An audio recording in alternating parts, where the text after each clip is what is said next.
Bonjour à tous et bienvenue dans Alménie païenne. Alors aujourd'hui, je voudrais vous parler un peu des illuminations de la période solsticiale, de Noël, de Yule,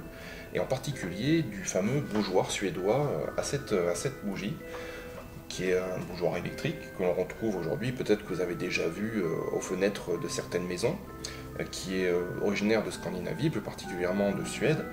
et qui aujourd'hui rencontre un certain succès à travers toute l'Europe. Alors son origine s'inscrit bien sûr dans la tradition des illuminations de Noël qui sont monnaie courante à travers toute l'Europe, et particulièrement en Scandinavie, là où la lumière est très peu présente en période hivernale, et d'ailleurs on remarque dans ces pays une nette différence par rapport à la France, aux pays du sud de l'Europe, où on a tendance à faire des illuminations assez parfois même fantaisistes, avec énormément de couleurs, des trucs qui clignotent, des choses comme ça. En Scandinavie, on observe des comportements beaucoup plus sobres, avec des lumières fixes, pas trop clignotantes, et souvent avec des couleurs très chaudes qui rappellent justement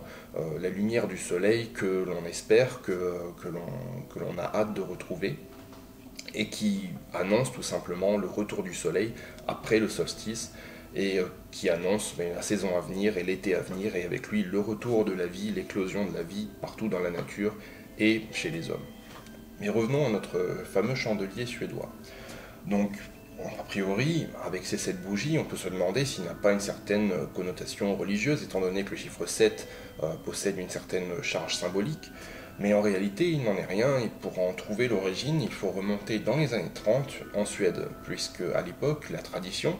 est d'allumer une bougie sur un chandelier à 4 bougies. On en allume une à chaque dimanche avant la période de Noël, avant Noël. Le tout formant une sorte de couronne qui possède une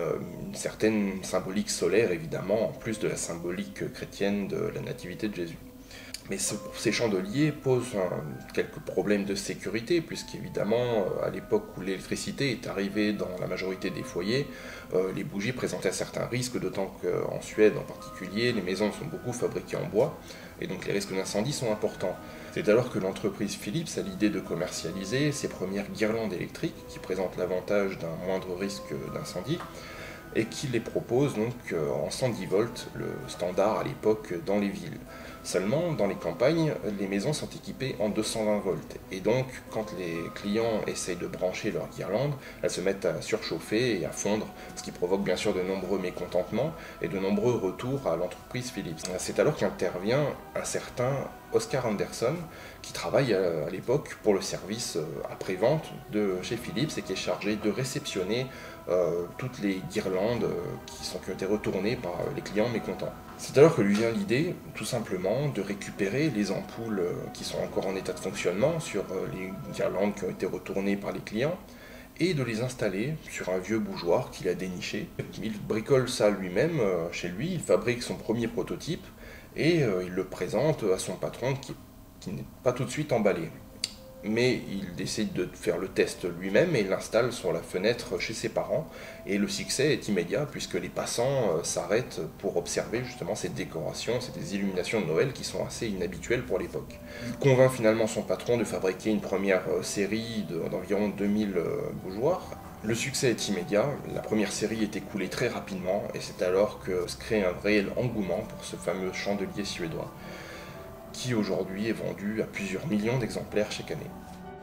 Donc vous le voyez, quelquefois, les traditions, bien qu'ayant une symbolique qui va remonter à des temps immémoriaux, leur origine est quelquefois un petit peu plus prosaïque, mais néanmoins ça n'empêche pas que aujourd'hui le chandelier suédois puisse tout à fait intégrer la panoplie des décorations solsticiales que vous allez installer chez vous, et qui va s'inscrire dans cette symbolique justement de célébration, de renouveau du soleil, de retour des beaux jours, de retour du soleil après les périodes d'obscurité qui marquent l'hiver et cette période solsticielle.